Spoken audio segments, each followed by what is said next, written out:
దేవుని నామమునకు మహిమ కలుగునుగాక. ఈ ఉదయకాలము మీకందరికీ వందనాలు తెలియచేస్తున్నాను.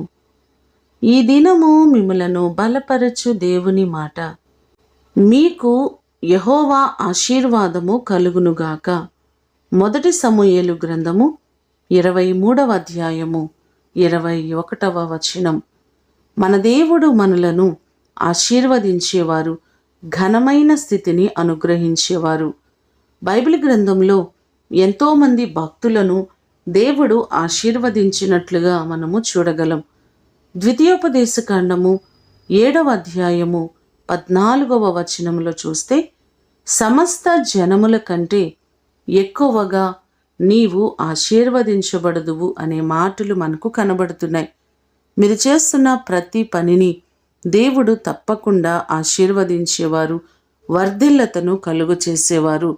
ఆశీర్వాదము లేక అప్పుల ఊబిలో నలిగిపోతున్న ప్రతి వారితో ప్రభువు ఈ మాట సెలవిచ్చుచున్నారు.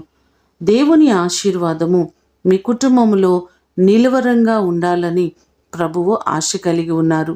ఆయన తప్పకుండా మిమ్మలను ఆశీర్వదించేవారు. మీకున్న ఆర్థిక సమస్యలన్నిటి నుంచి విడిపించే గొప్ప దేవుడు ఆయన. ఈ మాటలు వింటున్న మిమ్మల్ందరినీ దేవుడు బహుగా దీవించి ఆశీర్వదించునుగాక.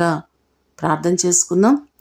సకల ఆశీర్వాదములకు కారణభూతుడవైన మా ప్రియ పరలోకపు తండ్రి, మీ పాదములకు వందనాలు, స్తోత్రాలు.